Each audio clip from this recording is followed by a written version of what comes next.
Alright, what is up? What's up, fam? Let me get on here, make sure we're good to go. Facebook and YouTube. As soon as y'all enter the chat today, make sure you guys say what's up. We got a fun episode, nothing too deep today. Let's see. Turn my mic up some. Yeah, but fun episode. We're going to be talking about the AI rapper who got signed to Capitol and then like dropped 3 days later. And then we're going to be talking about this discussion that Puffy or Love, Diddy, whatever we going to call this man at this point in our lives. The conversation on whether or not R&B is dead or not. So it should be an interesting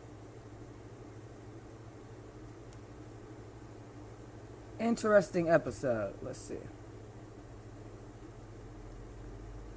Cool. All right. I like my new setup. I don't have to do as much. Again, no theme song. I'll probably set that up again next week. Probably won't even be the theme song. It's going to be You and I, the latest single, so we can keep making sure everyone is hearing it. Not enough people have heard it yet. We'll get deeper into music marketing and how that works, because even though the song's been out for, I want to say, past 30 days, doesn't mean anything if only a certain amount of people have heard it. I can keep pushing it until I feel like it's gotten enough push. And I'm working on some other things, always in the studio, so, you know. But anyway, let's get straight into today's topic. We're going to start off talking about FN Meka, this clownery that is going on. Some clownery, y'all.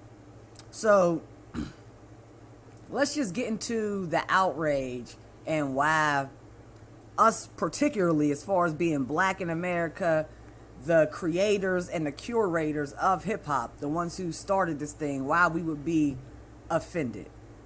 For one, they made the character racially ambiguous. Not necessarily offensive. It is, for real it is, just because if you're someone who's black, who's looking, even your first second at looking at FN Meka without even hearing anything, your mind is already turning on what the hell kind of effery this really is. Like, who made this? You're already going to assume, like, probably wasn't one of us. And I mean, your mind's already going to start to turn, which is why you got very quick acting research on this to put it to an end. So, racially ambiguous, meaning you can't tell what he is. Is he Egyptian? Is he black? Is he white? He's not white. But he's something, he's like a hybrid. You don't really know.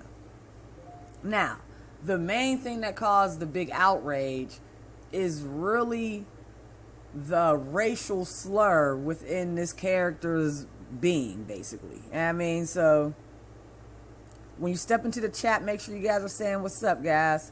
So when I say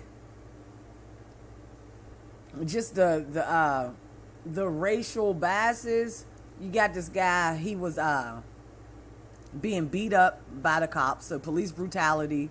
He's talking stuff about that. He's using the N-word in the flows, in the songs.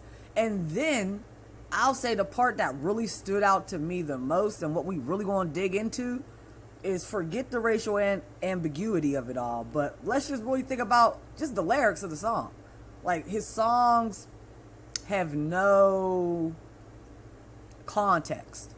Like, they're not saying much. It's really like, I mean, it's cool even when, like, Wayne, I feel like Wayne's the first rapper who really was just on some random line spitting. Like, I'm going to just take super hot bars and put them all together and make a song. But this is Wayne, and he was taking super hot bars and putting them together to make a hot song. Genius at the time, still genius if executed correctly. This dude's taking very subpar mid bars and just putting them all together. So it's not even anything that would move someone's spirit, which is a little more scary, because that's really what music is about. We're going to keep it real, and we're going to talk about it more when we get into the R&B conversation, if R&B is dead or not, and you're going to get my take on that. But music, whether it's hip-hop, whether it's R&B, whether it's rock and roll, it's What's up, Crystal's cracking? It is meant to touch your heart. It's meant to do something to your spirit, shake you up, depending on the song, calm you down, make you cry, or touch that certain spot. You know what I mean? So music is all about feeling. So the fact that this is an AI rapper, racially ambiguous, so there's nothing for us to connect him to culturally, which means there's no true background on this person to make us be like, yeah, we like this person. I mean, there's not, and then the music is just as ambiguous as him. So off top, that's going to look like a ripoff of a hip hop artist. Now, with this being said, that's an issue because hip hop, as we know, started in the hood, started in Brooklyn, New York, started by black people, and we're going to say Puerto Rican Latins, you know what I mean? So that's the heart of hip hop. That's where it starts from. Now, of course, big business has had its hands on hip hop for a long time. And we could go back to just, what's his name? Robert Levy. Just the business and the gang style mentality of just the music business in general, with what is going on with the artists, how much they get paid in comparison to the actual big company, right? So it's always been an unfair deal. No matter what, you're going to, like, when I be telling my parents this, because they're a little older, so they grew up more so in a time where you definitely didn't understand your artist's deal. Like now we're in a time right now where Kanye's showing his contract. You got damn dude, I can't even think of his name right now. Oh, Fabio Foreign, who's beefing with Mace, talking about his contract just outright. So we're having a lot more education. This era with the internet, we're really getting to see what these contracts are looking like. And truly, instead of just hearing the myths. Yeah, I mean, back in the day, you see someone go broke, and you may even blame that artist or not understand the mechanics or what led to it. So now we can just see, like, at the end of the day, they say the record deal is the worst deal you could ever take. It's a bad loan. It's like someone, even if your deal is $1 million deal, you're not getting $1 million. You know what I mean? You're getting lent $1 million, meaning your record has to surpass that $1 million for you to not only break even to where you don't owe back the loan, but for you to actually start to recoup and see your money from your work. So it's a bad deal, period. That's how this shit's set up. So once we bring AI into the conversation, where you can say, and first of all, this has been a discussion too, on how AI, this character, FM Meka, actually is. You know what I mean? And I thought that was interesting because when you really think about AI is supposed to be something. AI would be like Smart House. You know what I mean? That Disney movie where it basically has a mind of its own. It's been so well loaded up with whatever the algorithm needs it to do, whether it needs it to walk, talk, spit, or flow. It has so many of these algorithms and hotkeys or whatever it is. The programming of it should be able to act on its own. Without, like, it's not AI if I'm the one typing in the rap. If there's a writer, it's not AI. And there are writers. There's like different writers for this. So that's already deceiving in a way of just trying to make it look cool. And for real right now, y'all, we're in a tricky time with technology where we have to watch the words that are being used. The first example I'll give you, and then we'll get back to the topic, is hoverboard. Like, really, y'all, are we really going to continue to call this thing a hoverboard for real? Like, I know we want it to be a hoverboard. I know we want hoverboards to exist, but it's not one. So we got to stop calling things what they aren't. Like, this is not AI. What it is good, like, cartoon animation in 3D style. It's an avatar. Just like we do every day. You know what I mean? So now, at the end of the day, what I do feel like this is more of a push to prepare our minds for this. So don't get it twisted. As much as we may not like it, this is coming. AI is definitely happening. It only makes sense for a business model that is literally made to kind of get out on the producers and the artists of the music, to just do away with the producers and artists of the music and be able to create something on their own, which I don't really see that. I don't think it's ever going to be that AI unless you're going to have to hire rappers to compute it, to give it its swag, to give it its, you know what I mean? So no matter what, I feel like there's always going to be a real hip hopper at the helm of this. So that's what makes it beneficial, though. It's cutting out a lot of the middleman. At least that's the attempt of it. And really, this is what I'm going to say as far as why I believe this has been able to be done. And this is no shade. I'm a rapper. So right now I'm rapping. Right now I even like, as far as the model and the algorithm, like even what I'm talking about right now fits like this is probably going to do really well when I post this, because it's what everyone's talking about this week. So it fits into the algorithm. But there is something to said about always fitting into an algorithm or always fitting into a formula. So even today, I knew God Did was coming out. Y'all heard me talk about that last week, anyone who watched. So I knew that album by Khaled was coming out. I didn't get to it. I've been doing other stuff, having fun and shit, and kind of getting my life in order. Just a whole bunch of, little bit of everything. So I didn't really have time to get to the album on Friday. But I was intrigued enough to at least listen to one song today. And why did I want to listen to that one song? Because it broke the algorithm. It did something that no other song is doing right now. It was an 8-minute song. 8 minutes! In a world today where the algorithm is pushing us to create 2-minute and 30-second songs. Not even 3 minutes, yo. Really like 2 minutes, 30 seconds, 2 minutes, and maybe 50 seconds at the most. Like 10 seconds away from 3 minutes. If you got a 3-minute song, you got one catchy hook that was probably coming back 3 times instead of 2 times. You know what I mean? So that is what intrigued me to listen to the song. Now, I use that as an example. Now I'm going to go back. This song had, who was it? It was Wayne, Jay, and Ross. Dope little collab. It's like 3 people that you want to hear get together, but you don't hear often. So the song's hard. I think the song's called God Did. This shit is hard, y'all. So it was dope. Listen to that 8 minutes of a masterpiece. So we're going to say that's one example, but now let's take it back to even 90s, 2000s. What I will say is it wasn't so formulaic. There were some formulas out there. There's always a formula. There is a formula to making a good song. Like, I mean, the chorus has to be catchy. As far as like, excuse me.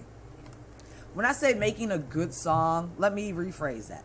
There is a formula to making a top 100 Billboard chart-topping song. There is a formula, and that formula may shift over the years, but there's really a basic formula. You know what I mean? That's been had. We've been going through this same formula for eons now. Since, you know what I mean, long before we were alive, this formula has existed as far as the chorus goes, making sure it hooks you in. So there is a formula to doing this, even with the time limits. But I just feel like with the advent and the growth, and yeah, TikTok's great, but even with like this video that I'm doing, I have to literally chop up into short pieces for it to get its maximum amount of views. You know what I mean? Like, I can't even, because the shorts, the reels, the TikToks have taken over. People only want to see 30 seconds, a minute, 3 minutes tops. You know what I mean? So it's very similar of what's going on in the music world. So even with this video, that would have been a great video to post on YouTube even 2 years ago and would have reached the masses. But now, because of where the trend is, where the algorithm's pushing everything to go more towards shorter content, I'm going to have to chop this thing down to make it shorter content and then advertise. If you want to watch the full video, go watch it. If it intrigues you that much, you want to hear everything I said, go check it out. So that's how this thing's working. It's kind of pushing creators to create in a certain formulaic type of way, and shorter is not always better. I mean, even a lot of reason why YouTube took off better than like a Twitter or a Facebook would have taken off before they got these video features. I'm talking about early, y'all, like when it was just their original states when they first hit. The reason, what's up, Crystal? How you doing? I think I said what's up to you before. So the reason why they took off like that, as far as YouTube and video content goes, is because you could make longer pieces of content. So you could get your whole thought expression out, which also led to less beef, less misinterpretation of what someone's trying to say. When you can really talk for a half hour, an hour, and really have a chance to get your full thought out. You know what I mean? So right now, with our time being constricted in content creation and in music creation, we're getting something that it's not really, I don't want to say it's not fully thought out, because yeah, when I make a song, you're getting my full thought, but you're getting the shortest version of my full thought to fit it in this formula. You feel me?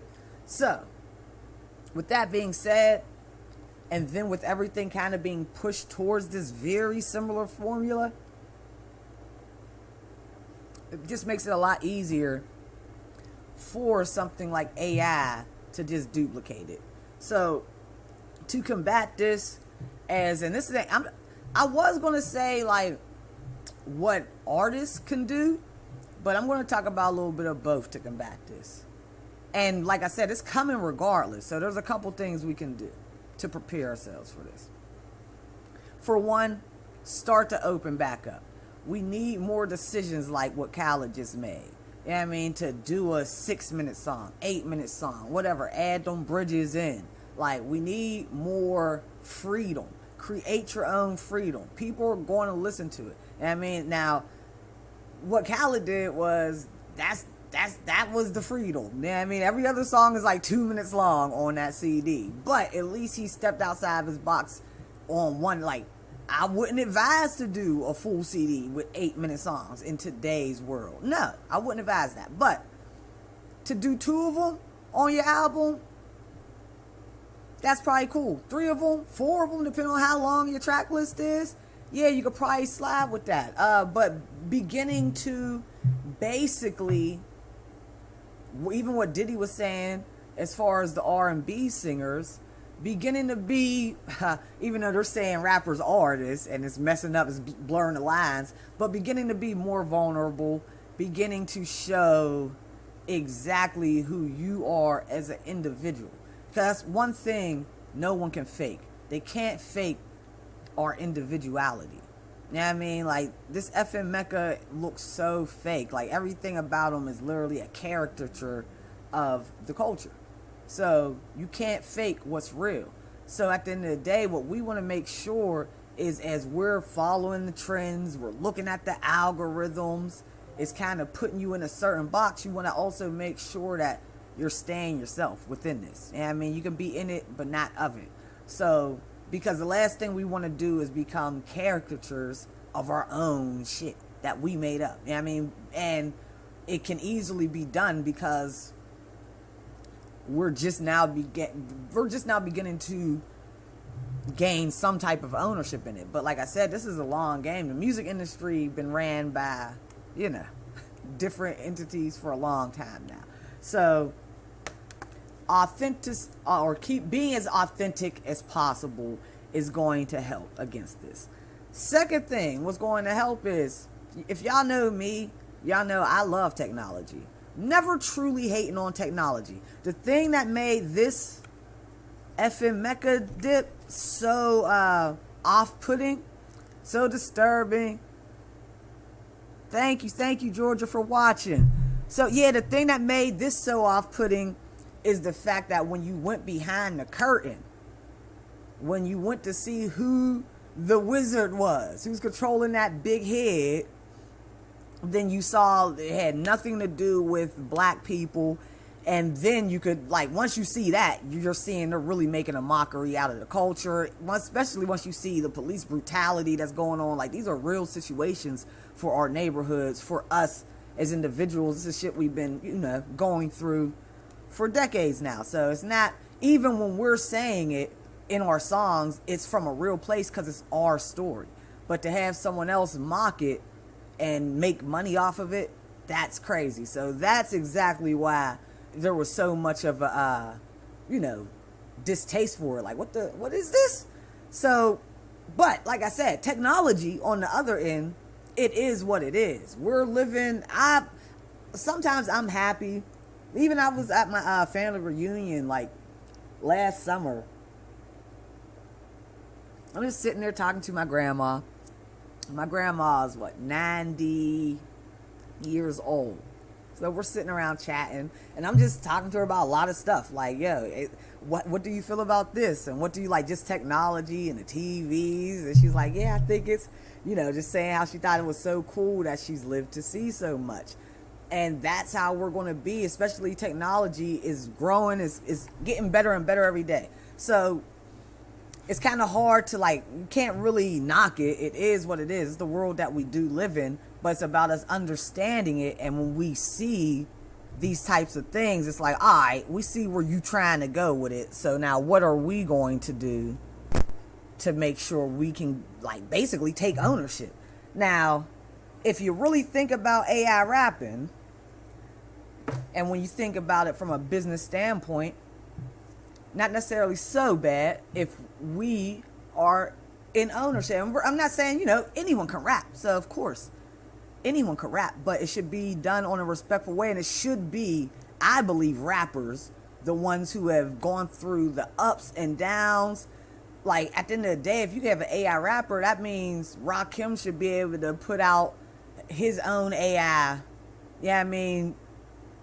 prototype and be going on tour in the metaverse, and he built it and he's making his money for his own concert tickets.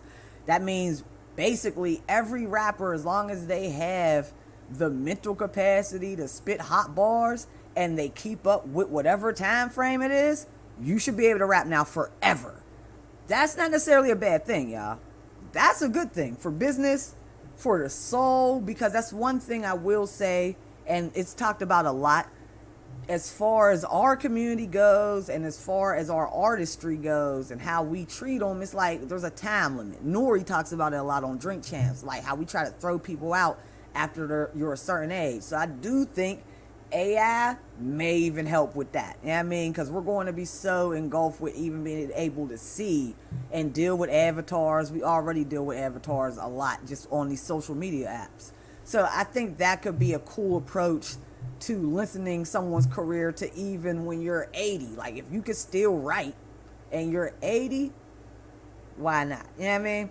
So I think there's money. I think there's ways we can really be thinking about this to where we're setting up our own, even like what Death Row just did, but like really as independents and trying to get in where we fit in. The metaverse is brand new. It's a whole new world that's just opening up. Now, I'm not going to act like there's not already billionaires and millionaires.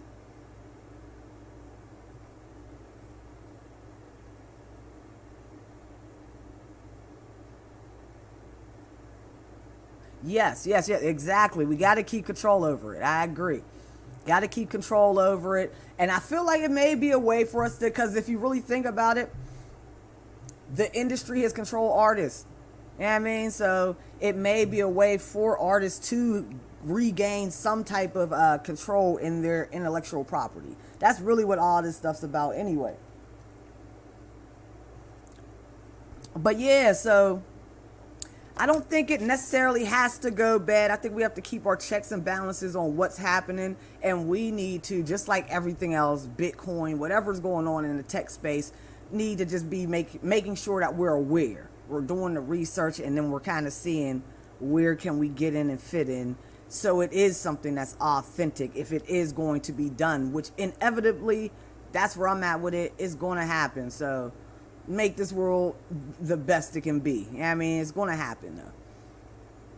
So yeah, and at the end of the day, like I said, to the artists, it's our job to stay as authentic to ourselves as possible, whether like just on some real, like on the real stage in the real world. You have to be as authentic as possible, because I believe it's this cookie cutter, the type of the 2 minutes, not to say there's anything wrong with whatever it is, still be as creative as you could possibly be within that 2 minutes and 30. Like, who's someone I could think of? Ray Shrimmer.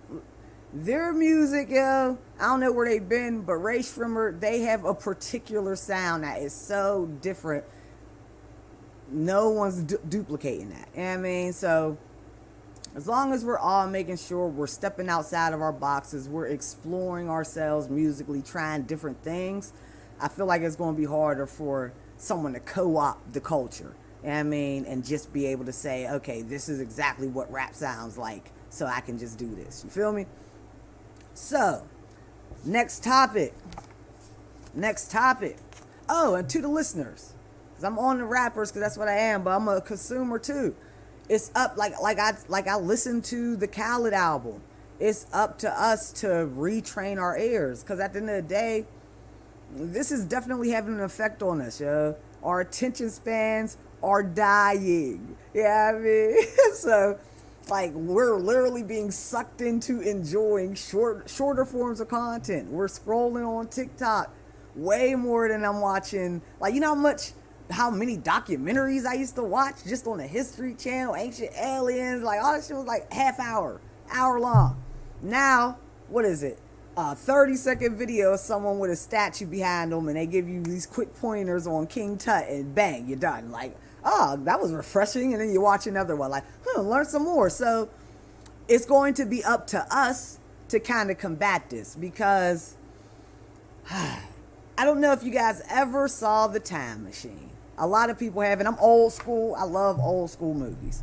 The Time Machine was written by H.G. Wells. I don't know when it came out, maybe the 50s? I don't know, Time Machine's kind of old, y'all. But it talks about a dude going to the future. Every other time travel movie has been inspired by this movie. Y'all gotta go see it. It's really the dopest movie ever in the world. It's my favorite. Back to the Future is my favorite movie. Y'all ain't about to have a heart attack about this. Back to the Future is my favorite movie, but The Time Machine is probably number 2, and it's probably really, if I want to be truly honest with myself, my number 1, because I know it birthed Back to the Future, and it's just a really well done movie for how old it is. Like, they did a great job depicting time travel. So in this movie, anyway, this guy is a scientist. He goes to the future, and he makes a couple stops. So you see him like stop in the 60s, and this is all, remember, this movie was shot in like the 50s. So everywhere he stops, he don't really know. Like, the writer of the film, H.G. Wells, he does not know how the 60s is going to look. He doesn't know how the 70s is going to look. So that's what makes the movie cool too, because you're seeing like how this person, thank you, yo, ain't it, yo? It's so dope. So that's what makes this movie so cool, because you're seeing how H.G. Wells is perceiving the future. Even once I saw this movie in like probably the 80s when I was a little kid, so probably like 89, 90. So I know what the 70s looked like. So it was cool to see what he thought it would look like. But anyway, when he gets further, his last, there's another cut, y'all. But in the movie that mostly all of us have seen, his last stop is where he meets Inga. And he's basically with the toga people, and they're all weird.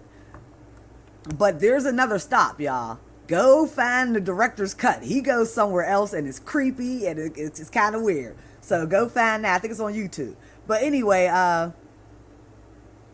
He goes to the place where I guess basically it's almost like everyone's YM Mecca. Let's just say that.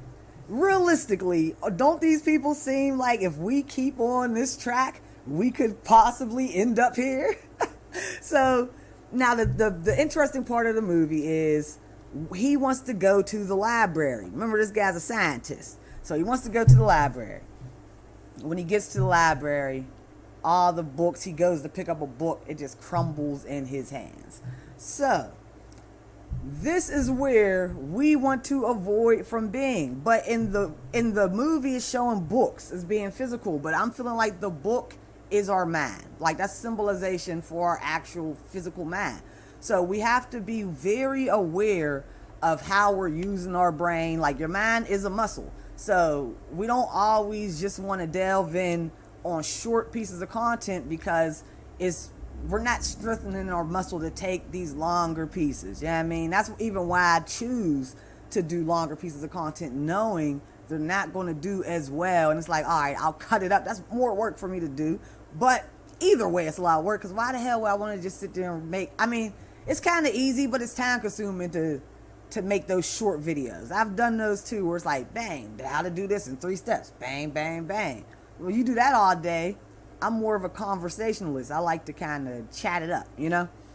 So as the consumers, we're going to have to be more aware of how we're spending our mental energy, how we're exercising our mind, making sure we are giving it a good workout, so we're not just being led where they want us to go. Because I definitely feel like if we keep up where we're just letting them lead us, minds will be mush. So we gotta definitely not do that.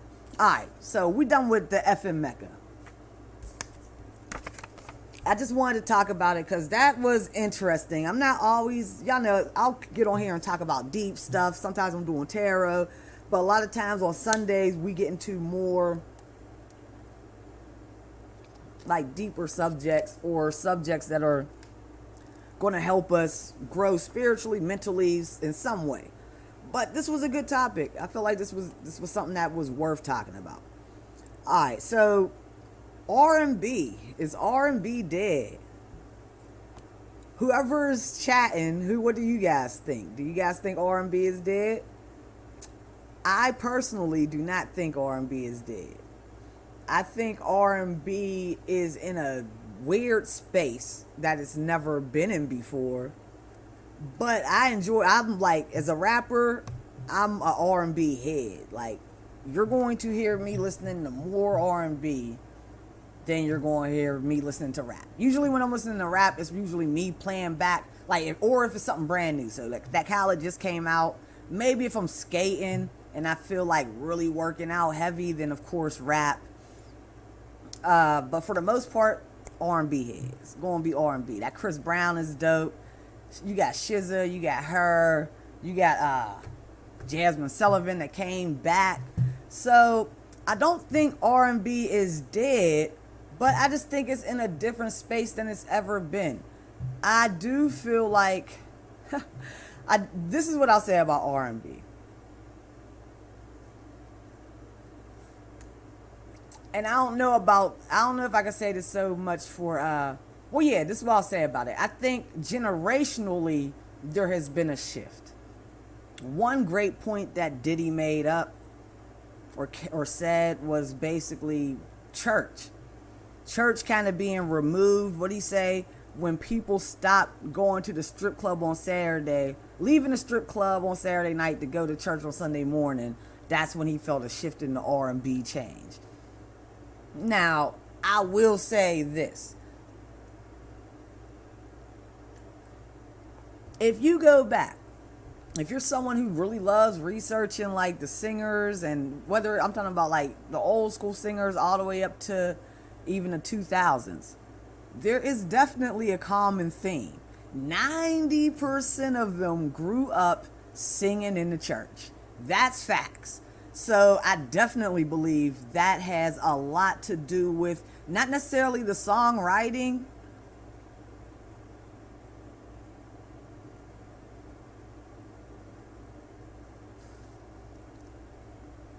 look, so everyone you said definitely can't start it up in the church.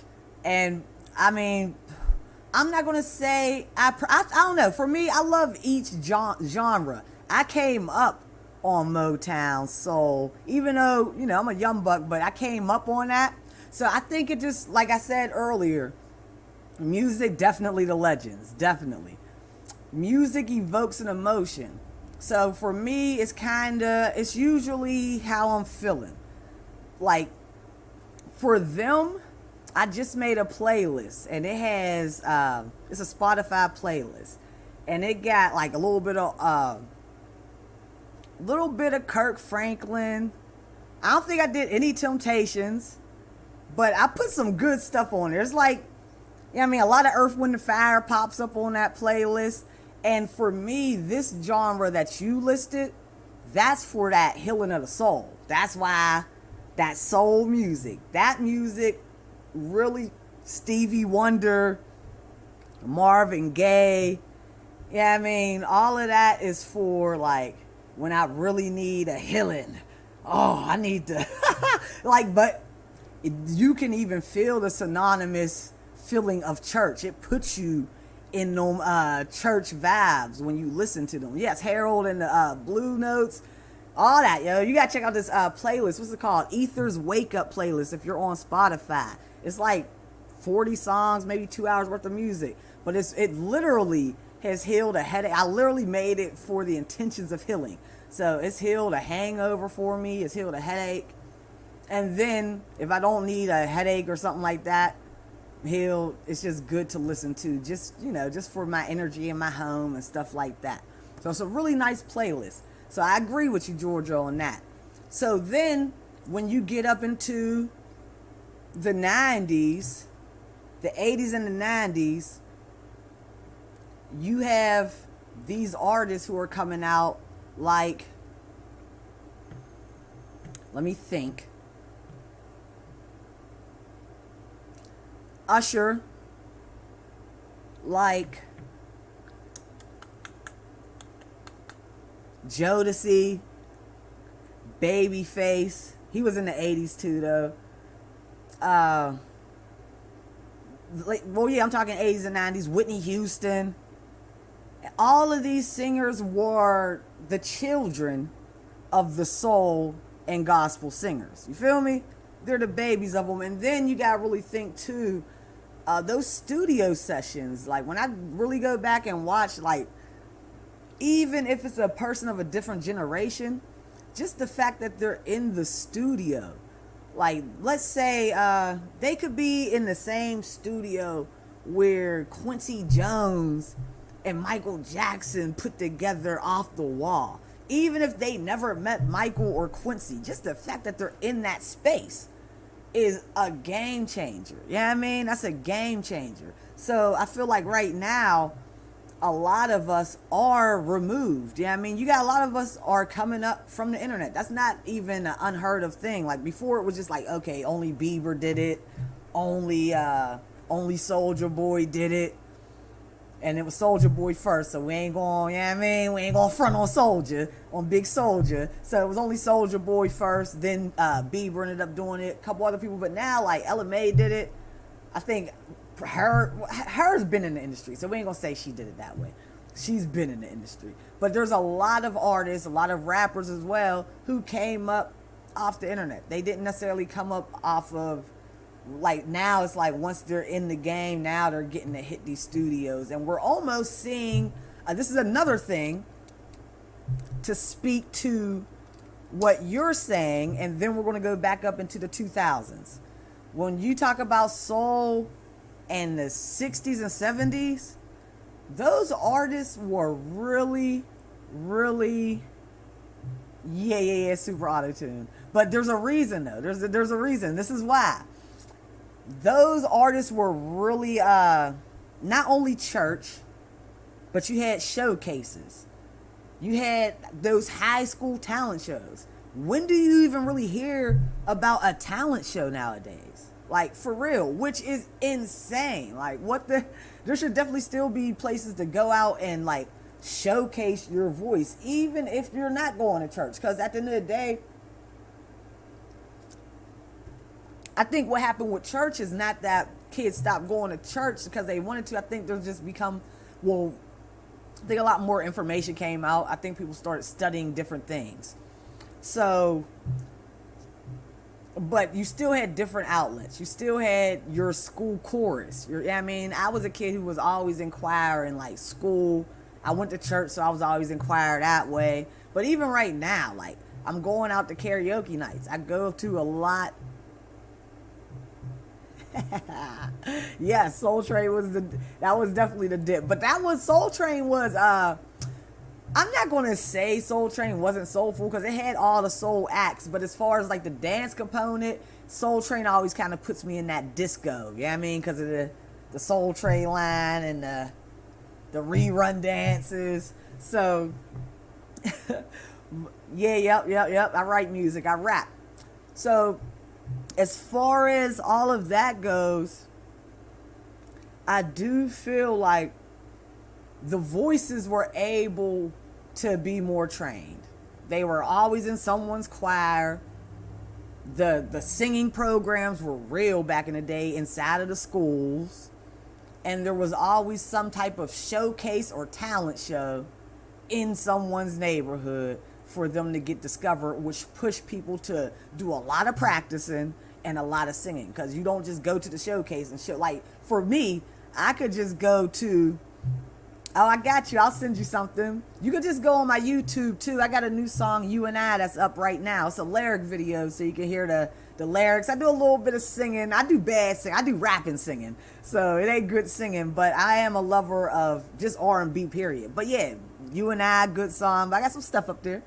But anyway, so we definitely got away from there just always being a place for you to showcase your talent and actually have to take it seriously enough to go practice. Like, even with me with karaoke,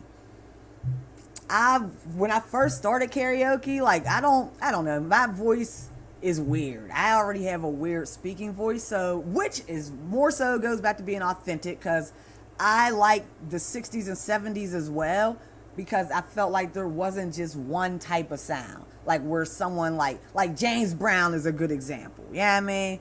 James Brown is a good example. Janis Joplin, even though she was soul too to me though. She was soul and rock. Good example of like different voice. Tina Turner. You know what I mean? These different voices. Even Diana Ross kind of more so on that Janae Aiko type tip. You know what I mean? So there were so many different types of voices. And it was just like, who did they thing? Did you do your thing when you did your thing? So that, the energy, all of that mattered, your performance. So I feel like we have kind of gotten away from that.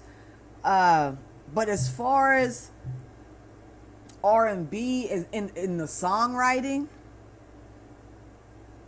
yes, it's the shit. So as far as R&B and the songwriting goes, I still feel like there's a lot of good R&B out. Like, when I listen to Jasmine Sullivan, I'm still blown away. When I listen to Mary J's new album, still like, I'm pleased. When I listen to Chris Brown's new album, I'm liking what I'm hearing. Now, is there more auto-tune? Yeah, but that kind of goes back to the algorithm. So basically, and we're going to see what happens. So Diddy's talking about he's going to make a whole R&B album where there is no auto-tune. Hold up. Move my damn mic around. Yeah, he's saying he wants to make an album where there is no auto-tune. So this is what I'm going to say. There's always auto-tune.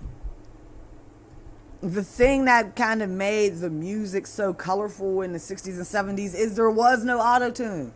And I mean, even when you listen to them live performances, especially when you listen to their studio, but there's always like, okay, so I sing, loosely. I write my music, I rap, and I also do the mixing and mastering.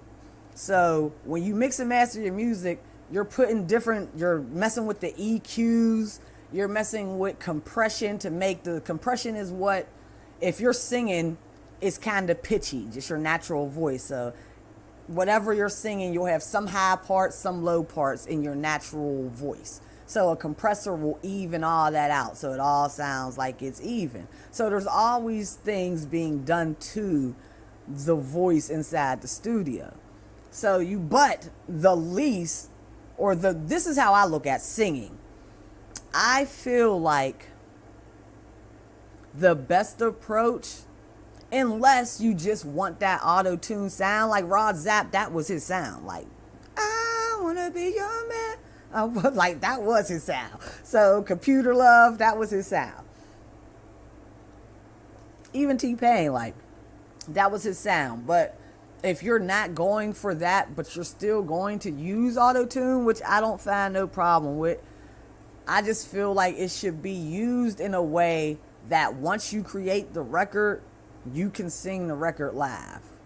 You know what I mean? And it still sounds like the same record. That's it. I think that's all we're asking for. So I think that is the main thing. Oh, I'll check you out. I'll definitely check your music out. You got to send me the link. That's cool.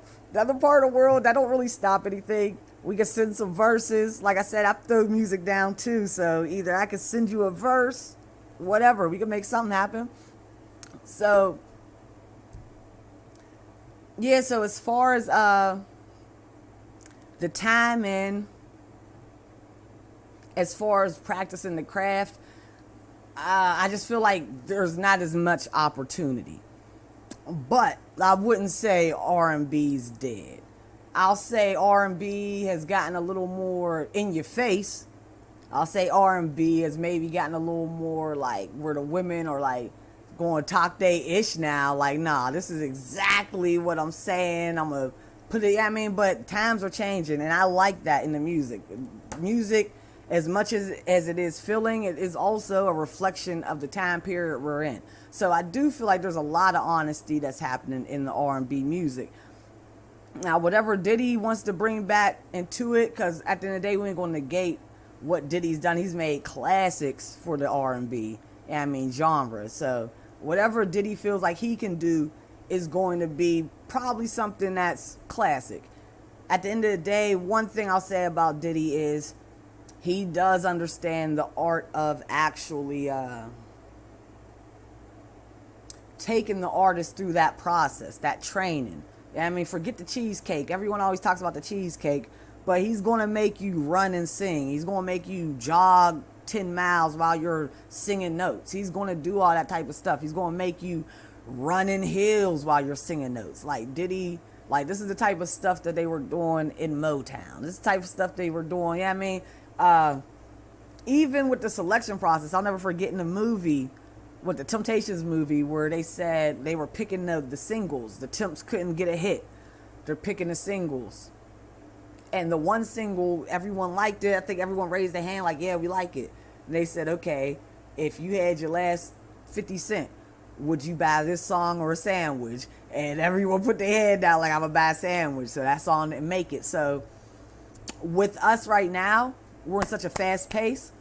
I feel like there can be a process, you know what I mean? Like, even when I'm putting my music out, there's some stuff I'll just throw out.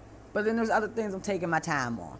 But, like, when I hear R&B record today, I don't really feel like it was rushed. I feel like everyone's doing their thing. So I don't really think R&B's dead. I can't agree with R&B being dead. I listen to it too much. I love it too much. I think there are certain elements that need to come back to R&B.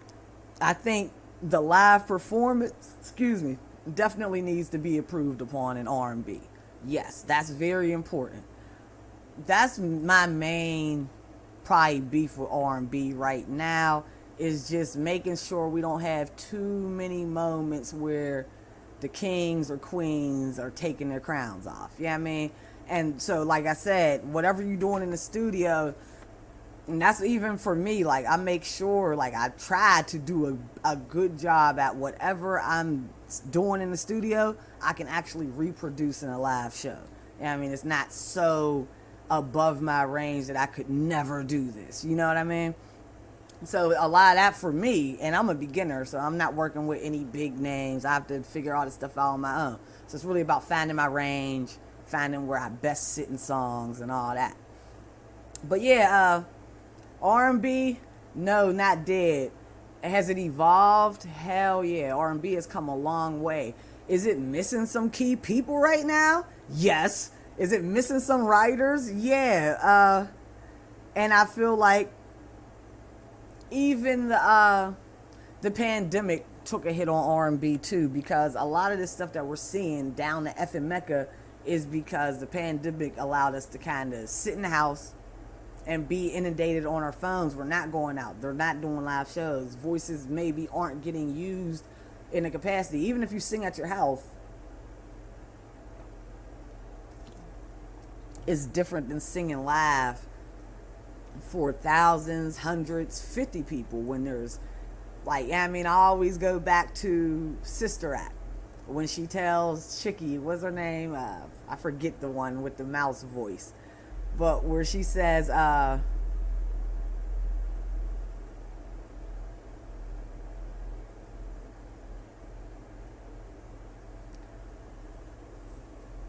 me see if I can scroll up on your comment. I don't know if I can.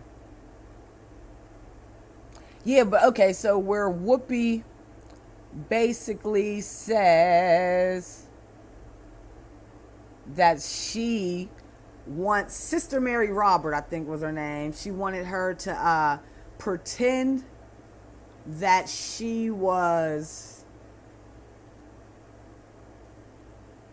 singing in a, it was funny too because it's a nun, that she was singing in a crowded bar. People are screaming, what do you have? What are you gonna have? Remember she did all that? So that's the same type of energy when you're out at these shows or whatever it is. If it's karaoke, that's different than you just singing. Like, yeah, you can get good practicing in your crib, but you really want to be hitting the circuit and really performing and getting your voice over those different moments. You know what I mean? So it's even like same thing with any type of performer. If you are someone who's a comedian, it's all about getting those reps in. Like, even like for me, I'm not a singer per se, I'm a rapper, but I understand that when I go to karaoke, it's a good time to get my performing reps in. So I like to do that. Like, haha, truth. Whoopi's definitely dope. So yeah, so in my opinion, like I said, I don't think R&B's dead. I think there are certain elements of R&B that need to come back. And I think they ultimately will come back. I think the conversation is good. I think we need to have a conversation. Even though it ruffles some feathers. You got some people, Chris Brown and them, because I get it. They dropping R&B albums like, bro, what do you mean it's dead? Like, what I just dropped. So, yeah, I would feel some type of way as well. So, I get that. Not bad. will.i.am. Oh, you talking about I like will.i.am. He's a little bit more, I would say, what would I classify his music? He's definitely pop. I don't know. I might even say I like the Black Eyed Peas a little bit more than I like will.i.am by itself. I was kind of feeling the Black Eyed Peas. I liked what they were doing at the time frame. So, but that time frame is also a big factor to R&B kind of shifting. Because one thing I will say, just to go back into my memory bank of everything, is there definitely was a time frame where it was like pop was trying to take over. Like right now, rap is literally the number one genre in the world. It's the number one genre in the world. So that's a blessing. So, but in the 2000s, like the Britney Spears and the boy band era, I want to say pop was the number one genre. And it had probably been that way for some time because Mike was classified as pop music. So pop was the number one genre, and there were a lot of R&B artists, Usher, Chris Brown, a lot of people were kind of leaving R&B and starting to do these more so pop albums, and to the point where you stop really hearing traditional R&B on the radio. So right now, that's why I can't really say that R&B's dead, because I remember that time period, and I remember being super upset when I was hearing Usher album come out and it was just super poppy. Like, what the? Why are you doing this, bro? I just didn't understand it. I mean, I got it. It was a money grab. That is definitely where the bread was. They was getting commercial deals, sync deals. So I got it, but that did have a lot to do with us just not even hearing R&B. So right now, I feel like R&B is more so on the surge. Now, Puffy, he can only help things. We gonna acknowledge his G'dom in just doing what he does with R&B, with Jodeci, with Mary, with countless people. You know what I mean? So R&B, I feel like, is only going to get better. We need Babyface to get back in here, start writing. We need more collaborations. Tank talks about it a lot on R&B Money too. So the R&B men and women, they got to start getting together, collabing, even if we don't know they're collabing, even if it's just Babyface wrote for her, or this one wrote for, him, whatever it is. There needs to be more of a collaboration so we can get more out of our R&B. So I hope you guys enjoyed this episode. Georgia, check out my music. I'll go on your page if you got something up and check you out. And I appreciate you for commenting, sitting in with me on the convo. Everyone else who watches this on the back end, I appreciate y'all. I think this was a fun convo. Talked about effing Meka, that clown. You know what I mean? That's some clownery. And we definitely talked about the state of R&B, which I feel like is really on the uprise, especially since we're even having this conversation. So I'm out of here. I'm about to eat me some dinner, do some things that I want to do. Peace.